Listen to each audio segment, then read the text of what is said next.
जय हिंद फ्रेंड्स। हम पढ़ने जा रहे हैं क्लास 12th का फर्स्ट चैप्टर जिसका नाम है इलेक्ट्रिक चार्ज एंड फील्ड। इस चैप्टर में हमको क्या पढ़ना है? इस चैप्टर में हमको पढ़ना है चार्जेस के बारे में और इलेक्ट्रिक फील्ड के बारे में, कूलम्ब्स लॉ के बारे में और गॉस लॉ के बारे में। इस चैप्टर में मैं बेसिक से लेकर एडवांस तक आपको पढ़ाने वाला हूँ। क्लियर है?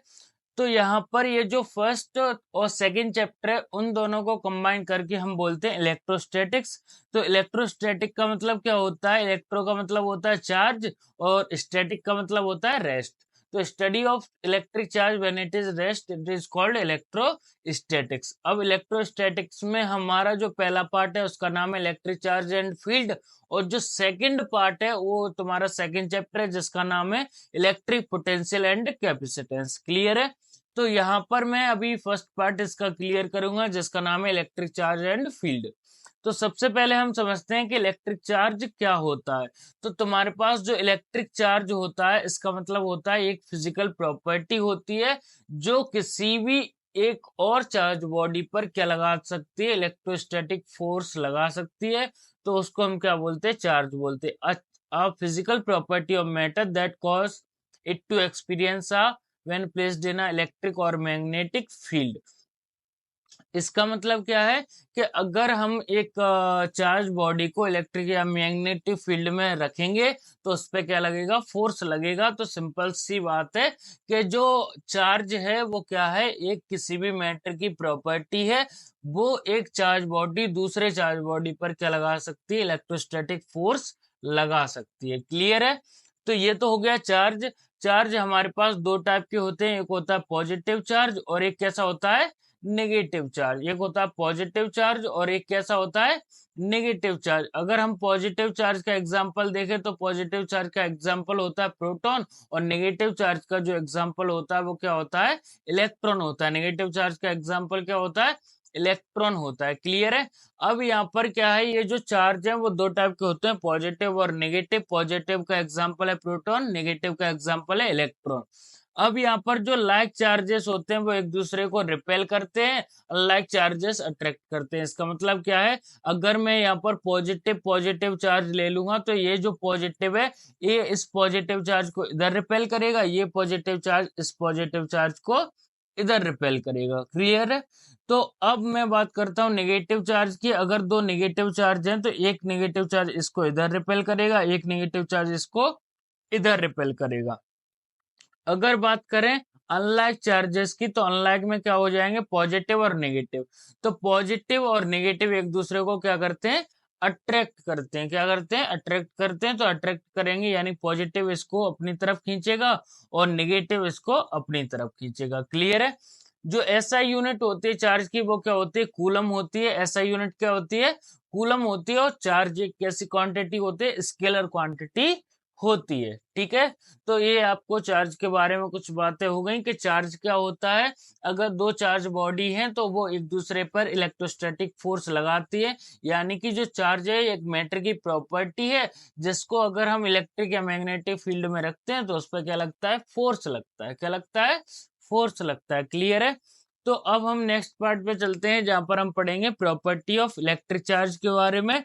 तो हमारी जो पास प्रॉपर्टी है जैसे पॉजिटिव चार्ज या नेगेटिव चार्ज एक दूसरे को अट्रैक्ट करते हैं या नेगेटिव नेगेटिव रिपेल करते हैं, वो भी एक प्रॉपर्टी का हिस्सा है।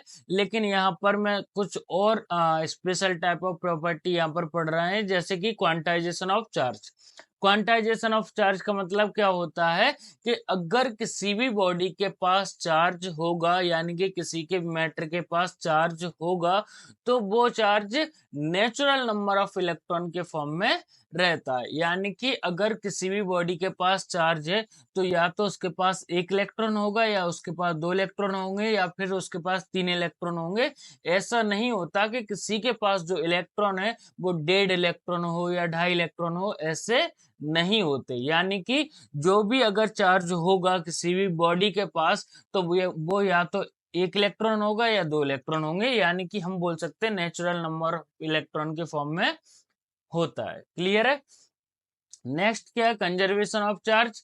तो जो टोटल चार्ज है वो कंजर्व होता है। कंजर्व का मतलब क्या है? Charge can not be created nor be destroyed. यहाँ पर एडिटिविटी ऑफ चार्जेस है, तो चार्ज क्या है, एक स्केलर क्वांटिटी है, तो इनको सिंपल स्केलर की तरह हम क्या कर सकते हैं, ऐड कर सकते हैं। एलजेब्रिक सम करते हैं अलग अलग चार्जेस का। चार्ज इनवेरिएंट, इनवेरिएंटेड का मतलब क्या है कि अगर चार्ज अगर अर्थ पर जितना है उतना ही उतना ही जो चार्ज है वो मून पर भी रहेगा। क्लियर है? तो यानी कि इसका मतलब चार्ज जो है वो इनवेरिएंट है, यानी कि अगर जितना जो चार्ज है वो अगर अर्थ पर है तो उतना ही चार्ज कहाँ पर रहेगा, मून पर रहेगा।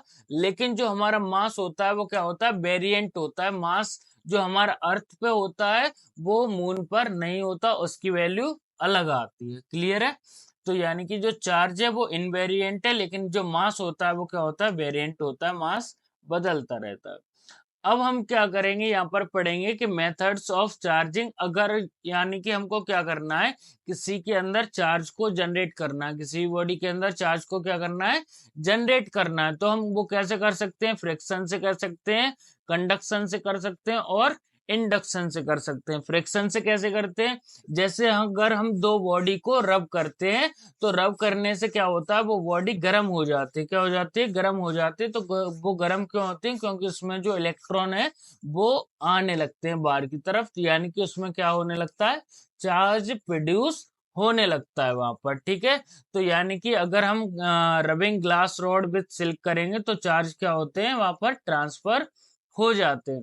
कंडक्शन क्या होता है, जो कंडक्शन का मतलब होता है एक चार्ज ऑब्जेक्ट को दूसरे न्यूट्रल ऑब्जेक्ट से टच करते हैं तो जो चार्ज है वो चार्ज ऑब्जेक्ट से न्यूट्रल ऑब्जेक्ट की तरफ फ्लो करने लगता है। उस प्रोसेस को क्या बोलते हैं, कंडक्शन बोलते हैं। यानी कि अगर मान लो इसके पास चार्ज है, इसके पास चार्ज है और इसको मैंने इससे कनेक्ट कर दिया जिसके पास चार्ज नहीं था, तो ये चार्ज इसके पास भी पहुंच जाएगा। क्लियर है? अब ये होता है इंडक्शन। इंडक्शन का मतलब क्या होता है कि हम दो बॉडी को कनेक्ट नहीं करते, दो बॉडी को क्या करते हैं, कनेक्ट नहीं करते, लेकिन एक बॉडी को दूसरी बॉडी के पास ले जाते हैं। मान लो ये पॉजिटिव चार्ज है, ये कैसी है, पॉजिटिव चार्ज। अगर इस पॉजिटिव चार्ज को हम इसके पास ले जाएंगे तो इसके पास क्या होगा, जो चार्ज है उसका रीअरेंजमेंट होगा। तो ये अगर इधर मैं पॉजिटिव चार्ज को इसको दिखाऊंगा तो इसके अपोजिट इसके क्या आ जाएंगे, नेगेटिव चार्ज आ जाएंगे। तो यानी कि इसमें क्या हो गया, चार्ज इंड्यूस्ड हो गया, किसकी वजह से, इसकी वजह से। तो इसको क्या बोलते हैं, इंडक्शन ऑफ चार्ज बोलते हैं। क्लियर है? जैसे तुमने देखा होगा कि अगर हम जो कंघी है उसको बार बार करें, बालों में लगाएं और फिर उसको एक छोटे से जो पेपर के टुकड़े होते हैं छोटे छोटे, उनको उनकी तरफ अगर ले जाएं तो वो किसके तरफ अट्रैक्ट करते हैं, उस कंघी की तरफ अट्रैक्ट करते हैं। वैसा ही यहाँ पर कुछ देखने को मिल रहा है। क्लियर है? अब हम चलते हैं नेक्स्ट पार्ट पर जिसका नाम है कूलम्स लॉ। तो अभी हमने पढ़ा था, यहाँ पर हमने क्या पढ़ा था कि जो चार्जेस होते हैं वो एक दूसरे को क्या करते हैं, या तो रिपेल करते हैं या फिर अट्रैक्ट करते हैं। जो लाइक चार्जेस होते हैं वो रिपेल करते हैं और अनलाइक चार्जेस क्या करते हैं, अट्रैक्ट करते हैं। अब ये जो रिपल्सन और अट्रैक्शन वाली बात है, तो ये जो रिपल्सन अट्रैक्शन किस चीज से होगा, फोर्स से होगा। क्लियर सी बात है। तो अब ये जो फोर्स इनके बीच में कितना लग रहा है तो उसको कौन बताता है, कूलम्स लॉ बताता है। कूलम्स लॉ क्या कहता है कि जो अगर हम दो चार्ज हैं, दो चार्ज कैसे हैं, एक Q1 और एक क्या है, Q2। दो चार्ज को हम किसी स्मॉल डिस्टेंस r पर रखते हैं, किस पर रखते हैं, स्मॉल डिस्टेंस या कोई भी डिस्टेंस रख दो। यहाँ पर दो पॉइंट चार्ज को किसी भी दूरी r पर रखते हैं तो उनके बीच में जो फोर्स लगता है वो फोर्स चार्जेस के तो डायरेक्टली प्रोपोर्शनल होता है और इनके बीच की दूरी के स्क्वायर के इनवर्सली प्रोपोर्शनल होता है। तो यहाँ से हमारा जो कूलम्स लॉ है इसको प्रोपोर्शनलिटी हटाएंगे तो यहाँ पर क्या आ जाएगा, कांस्टेंट आ जाएगा। इसको लिख देंगे के Q1 Q2 by r square. ये किसने बताया, एक कूलम्स ने बताया। तो इसको क्या बोलते हैं, हम कूलम्स लॉ बोलते हैं। यानी कि अगर कोई दो चार्ज बॉडी है तो उनके बीच में फोर्स कितना लगेगा, के Q1 Q2 by r square लगेगा। क्लियर है? अब यहाँ पर जो के होता है वो एक क्या होता है, कांस्टेंट होता है, जिसकी वैल्यू आती है 9 × 10⁹ न्यूटन मीटर स्क्वायर पर कूलम स्क्वायर। इसकी एक और वैल्यू आती है जो कि आती है तुम्हारी इलेक्ट्रिक परमिटिविटी की फॉर्म में, जहां पर क्या होती है 1/4 4 पाई एप्सिलॉन नॉट। कितनी होती है?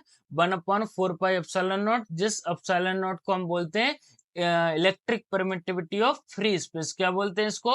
Electric permittivity of free space. Electric permittivity of free space. तो इसको तुमको अच्छे से याद रखना है क्योंकि ये इंपॉर्टेंट है। Electric permittivity of free space, जिसकी वैल्यू तुम्हारे पास देखने को मिलती है, जो एप्सिलॉन नॉट की वैल्यू होती है वो होती है 8.85 इंटू 10⁻11 कूलम स्क्वायर पर न्यूटन मीटर स्क्वायर। ठीक है, तो यहाँ पर तुमको जो कूलम्स लॉ, उसमें क्या याद रखना है? सबसे पहले तो कूलम्स लॉ याद रखना है कि कूलम्स लॉ क्या कहता है कि अगर दो चार्जेस हैं जिनको हम किसी भी दूरी पर रखते हैं, तो the force between two charges is directly proportional to the charges and inversely proportional to the square of distance between them. Clear है? यहाँ पर जब हम प्रोपोर्शनलिटी को हटाते हैं तो एक कांस्टेंट आता है, जिस कांस्टेंट की वैल्यू कितनी होती है? 9 इंटू 10⁻9। या फिर इसको अगर थोड़ा और एक्सपेंड करते हैं तो कितना आता है? 1/4 पाई एप्सिलॉन नॉट, जहाँ पर एप्सिलॉन नॉट क्या होता है? इलेक्ट्रिक परमिटिविटी होती है किसकी? फ्री स्पेस की, जिसकी वैल्यू कितनी आती है? 8.85 इंटू 10⁻11 कूलम स्क्वायर पर न्यूटन मीटर स्क्वायर। क्लियर है? तो ये जो फोर्स होता है वो क्या होता है? फोर्स एक वेक्टर क्वांटिटी होती है। अगर हमको इसको, जो कूलम्स लॉ का जो फोर्स है, इसको किस में लिखना है? वेक्टर फॉर्म में लिखना है। तो ये इसको हम वेक्टर फॉर्म में कैसे लिखेंगे? के Q1 Q2 by r square, के Q1 Q2 by r square into r cap. R cap यहाँ पर क्या है? डायरेक्शन बता रहा है। तो यानी कि ये किस में लग जाता है? ये वेक्टर फॉर्म होता है किसका? कूलम्स लॉ का। तो वेक्टर फॉर्म में हमको क्या लगाना है? केवल आर कैप यहाँ पर लगा देना है। ठीक है, तो ये हमारा क्या हो जाएगा? कूलम्स लॉ का वेक्टर फॉर्म हो जाएगा। आज के लिए बस इतना ही। मैं अगली क्लास में इससे रिलेटेड जो क्वेश्चन हैं उनको कराऊंगा। तो